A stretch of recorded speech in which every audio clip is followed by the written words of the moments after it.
Assalamualaikum warahmatullahi wabarakatuh. Sekali lagi kita jumpa dengan Pak Chu. Pada episod ini akan Pak Chu ceritakan bagaimana minyak terbentuk, minyak dan gas terbentuk. Jadi, atau dengan kata lain, Pak Chu akan menceritakan tentang dapur dia. Di mana, apakah kalau kita nak masak kita kena ada ingredient ataupun ramuan dia. Kita campur macam mana, campur itu, campur ini, campur itu, campur ini, sehingga dapatlah satu cita rasa makanan yang kita masak tadi. Begitu juga dengan petroleum. Tadi dia kena ada bahan-bahan dia. Apa yang bahan utama dia? Bahan utama dia mestilah dia yang pertama sekali mesti ada jauh di bawah bumi. Maknanya tak ada dekat permukaan bumi ni. Dia mesti ada di dalam bumi, sekurang-kurangnya 1 kilometer di bawah tu. Itulah dapur dia. Jadi kalau kita bayangkanlah, kalau sekiranya dia 1 kilometer di bawah bumi itu, maka yang pertama tekanan dia tinggi, dan yang kedua adalah suhu dia tinggi. Sebab yang Pak Chu ceritakan dulu dalam episod-episod yang dah lepas, bumi kita ni selagi kita turun ke dalam bumi, selagi tinggi tekanan dia, dan juga selagi tinggi dia punya suhu dia. Setiap 1 kilometer yang kita turun ke dalam bumi, ke bawah bumi secara menegak, 1 kilometer kita turun, suhu dia akan meningkat 30 ke 35 darjah Celsius. Jadi kita bayangkanlah, kalau sekarang kita turun 1 kilometer dah suhu permukaan kita dah ada 25 darjah, campur lagi dengan 35 darjah, jadi dah 55 darjah. 55 darjah Celsius tu malah panas lah.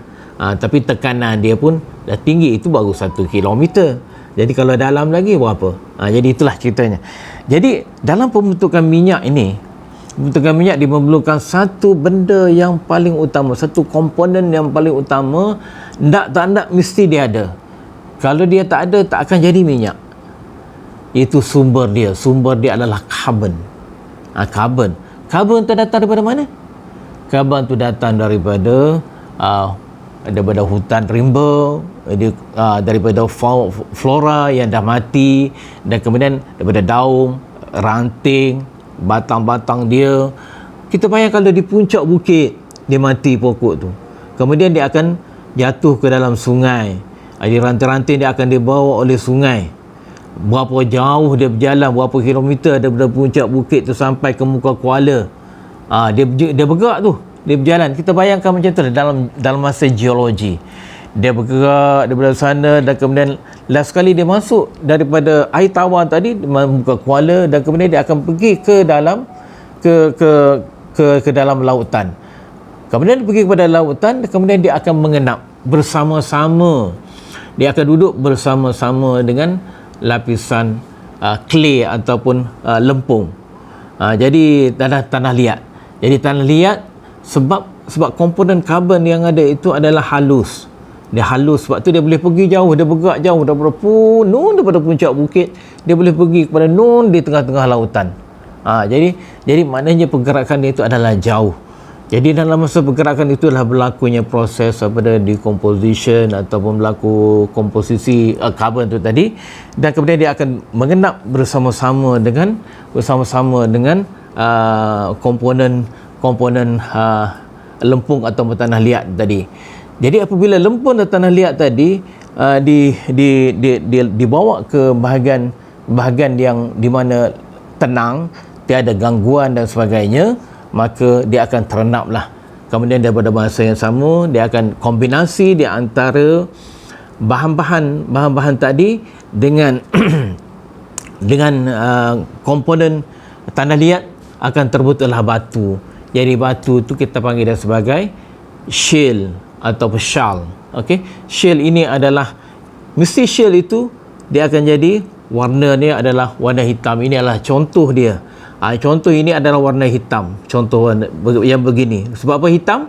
Sebab ada komponen karbon di dalamnya. Dari mana datangnya karbon? Daripada proses yang Pak Chu cerita tadi lah.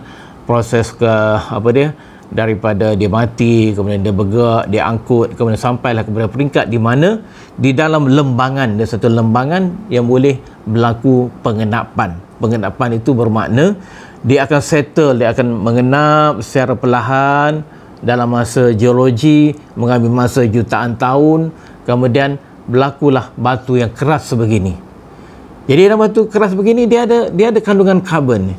Dalam ni hitam ni semua karbon. Okey, karbon. Jadi dalam ini pun walaupun kita nampak hitam, kandungan karbon pun ada di bawah daripada 20%. Maknanya bawah daripada 20%, maknanya tak banyak karbonnya, sikit je. Yang paling banyak adalah tanah liat. Tetapi dengan suhu dan tekanan yang sesuai, karbon yang ada di dalam di dalam batuan ini, dia akan berlaku satu proses, kita panggil sebagai perubahan dia berlaku kepada karbon berkenaan. Dia akan jadi macam dia berubah kepada kerogen, dia panggil dia kerogen tu ada macam benda tu cair. Benda tu kita tahu bahawa komponen asalnya adalah dalam bentuk solid kan, bentuk solid atau bentuk pepejal, tetapi disebabkan dalam persekitaran yang sesuai, kita panggil dia persekitaran di dalam, dia sesuai dengan dapur dia tu, komponen dia. Kalau kita kat dapur kita kena adjust dia punya besarnya api dia, kemudian kita kena letak komponen dia, minyak dan sebagainya, biar sesuai sehingga menjadi satu hidangan kita. Begitu juga dengan komponen yang ada di dalam batu ini. Apabila tekanan dia sesuai dan apabila suhunya sesuai, yang karbon yang ada di dalam itu akan berubah daripada yang tak aktif tadi menjadi aktif. Jadi berubah daripada solid menjadi solvent punya material atau benda yang liquid atau boleh menjadi cair. Jadi yang cair ini kita panggil dia sebagai kerogen ataupun dalam bentuk kompleks punya komponen atau komponen. Dan kemudian apabila dalam masa yang kesesuaian, maka kerogen ini akan berubah ataupun kita panggil dia sebagai istilah dia sebagai cracking. Dia akan crack menjadi hidrokarbon. Hidrokarbon itu akan jadi gas dan juga jadi komponen-komponen petroleum yang lain. Jadi inilah yang menyebabkan batu ini dah tak boleh nak tahan dengan kejadian ataupun proses berkenaan, dia akan retak tau. Tapi kita nak meletakkan batu yang di atasnya adalah berkilometer tebalnya batu yang lain, akan maknanya memerlukan satu tekanan yang cukup tinggi. Jadi tekanan dihasilkan daripada proses cracking tu tadi akan menyebabkan batu ini retak. Batu ini retak. Dan retaknya batu yang kita panggil dia sebagai batu punca, atau dibagi dalam English kita panggil dia soft rock.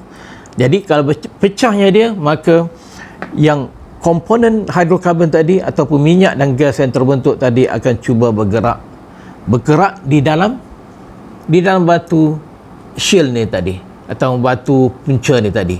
Apabila pergerakan tu berlaku, kita panggil dia sebagai migrasi minyak ataupun pergerakan minyak, atau dia migrate minyak, dia cuba migrate tetapi di dalam batu yang sama. Jadi kalau Pak Chu tengok ini bukan tebal macam ni sebenarnya. Jadi kita bayangkanlah ketebalan batu ni adalah lebih kurang dalam 200 meter lah ketebalan dia. 200 meter tu tebal kan. Jadi benda tu berlaku crack tu situ sini. Banyak tempat yang berlaku cracking tadi, jadi menghasilkan satu banyak retakan-retakan kecil yang membolehkan liquid ataupun benda yang cair tadi bergerak di dalam batu ni sendiri. Itu kita panggil dia primary migration ataupun pergerakan dalam primer, di mana di dalam batu asal dia. Jadi apabila proses macam ini, batu ni adalah macam seolah dalam satu keadaan yang tekanannya betul-betul tinggi. Betul-betul tinggi, di mana daripada pertukaran daripada solid, dari karbon solid tu kepada solvent punya material atau benda yang boleh mengalir ataupun hidrokarbon. Sebab itu dia panggil hydro tu adalah cair, karbon tu yang karbon yang cair. Hidrokarbon tu maknanya hidrogen dengan karbon yang dah dalam bentuk liquid akan bergerak. Jadi pergerakan inilah yang menyebabkan komponen di dalam batu shale ni atau batu punca ini akan menghasilkan satu tekanan yang betul-betul tinggi. Ya, jadi kalau perkara yang paling ditakuti oleh kontraktor penggerudian minyak adalah untuk melepasi lapisan batu punca ini. Kalau sekiranya batu punca ataupun shale ini akan memberi satu masalah kepada kontraktor penggerudian, sebab dia akan menyebabkan satu tekanan yang tinggi dan boleh menjadi satu blow out, ataupun boleh jadi dia punya bit dia tu boleh tertolak keluar sebabkan tekanan yang ada. Sebab itulah penggerudi akan takut kalau sekiranya akan melalui lapisan shale ataupun lapisan shale yang mungkin adanya bertindak sebagai batu punca. Jadi mereka mesti berhati-hati dengan proses penggerudian mereka supaya tidak berlaku kejadian yang tidak digeni seperti blowout dan sebagainya. Jadi yang inilah maka jadi terjadilah, maka bermulalah kejadian minyak di dalam batu punca ini. Jadi kejadian minyak ni sebenarnya tak boleh suhu dia tak melebihi daripada ada 120 darjah Celsius. Mana suhu optimum dia lebih kurang 60 darjah Celsius, di mana itu adalah hidrokarbon akan banyak terbentuk. Jadi kalau kita tengok analogi yang Pak Chu cerita tadi, kalau kita turun 1 km 30 darjah, 2 km 60 darjah campur dengan permukaan begitu, lebih kurang dalam sekitar macam tu lah, 1.5 ataupun 2 km. Itulah tempat yang paling sesuai kalau ikut pada suhu yang kita kaitkan dengan geothermal gradient yang kita ada, ataupun paras geothermal ataupun suhu yang disebabkan oleh kedalaman tadi. Maknanya minyak boleh terbentuk dalam 1,5 km atau 2 km daripada permukaan. Jadi itulah dipanggil sebagai batu punca ataupun source rock. Dan kalau kita bayangkanlah kalau dalam 200 meter punya ketebalan, jadi yang ada kandungan ni adalah homogen ataupun benda itu sama saja dengan kandungan karbon dia, dan kemudian suhu pun agak di dalam window dia ataupun di dalam range yang seharusnya terjadinya minyak dengan tekanan sesuai, maka akan berlakulah proses berkenaan tadilah, perubahan daripada karbon tadi kepada hidrokarbon. Perubahan daripada karbon kepada hidrokarbon. Karbon yang mati akan jadi karbon yang hidup. Karbon yang hidup ini adalah hidrokarbon. Dia boleh, kalau hidrokarbon, dia akan bergerak dari satu tempat kepada satu tempat yang lain. Dia tak akan stay di situ saja sebab dia ada tekanan yang tinggi. Jadi rasa-rasanya itu sajalah yang Pak Chu dapat ceritakan tentang dapur ataupun tempat di mana kitchen petroleum itu terjadi, yang boleh terjadi di dalam batuan shale. Tetapi jadi komponen yang paling banyak juga di dalam lautan, sebagaimana yang kita ketahui bahawa banyak plankton yang ada, banyak punya orang kata tumbuh-tumbuhan yang ada di dalam lautan yang kita nampak kecil je, plankton, kemudian benda-benda yang haiwan yang kecil-kecil untuk makanan ikan dan sebagainya. Tapi apabila dia mati, dia akan settle juga masuk ke dasar lautan, dan kemudian lama-lama dia akan ditindih oleh batuan lain. Itu juga merupakan satu punca atau bahan yang boleh ditukar kepada hidrokarbon.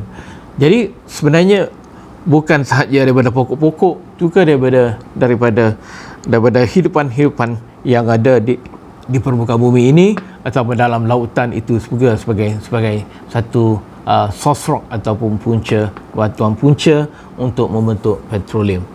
Jadi Jadi apabila dah daripada bentuk-bentuk atau daripada jenis-jenis yang berbeza bahan asal dia tu, maka dia akan menghasilkan petroleum yang berbeza kualitinya. Jadi itu akan Pak Cu akan ceritakan secara lebih lanjut pada episod yang akan datang. Jadi itu sajalah daripada Pak Cu buat kali ini. Mudah-mudahan kita faham betapa kejadian minyak itu sendiri ada agak kompleks, agak rumit, dan kemudian sebenarnya kita sendiri pun tak pernah tengok secara mata kasar kita macam mana sebenarnya terjadi, sebab segala-galanya berlaku di bawah permukaan bumi. Tak ada siapa yang boleh tengok macam mana petroleum itu berlaku, tetapi daripada kajian, daripada simulasi yang dijalankan di makmal dan sebagainya, dapat kita tafsirkan perkara-perkara yang begini berlaku dengan evidence ataupun dengan bukti-bukti saintifik yang jelas. Jadi mudah-mudahan apa yang Pak Cu kongsikan pada kali ini akan beri manfaat kepada semua. Jangan lupa kita akan tengok lepas ni, kita akan tengok ke mana perginya petroleum yang terhasil di dalam batu ini. Memang betul-betul dia stres betul di dalam ni. Dia stres, dia tak boleh, mesti dia kena pergi tempat lain. Dia tak boleh dah duduk dalam ni. Itulah akan Pak Cu cerita dalam episod yang akan datang. Jadi itu sajalah. Assalamualaikum warahmatullahi wabarakatuh. Jangan lupa like, subscribe dan share video ini untuk manfaat kita semua demi memasyarakatkan geologi negara. Bye bye. Assalamualaikum.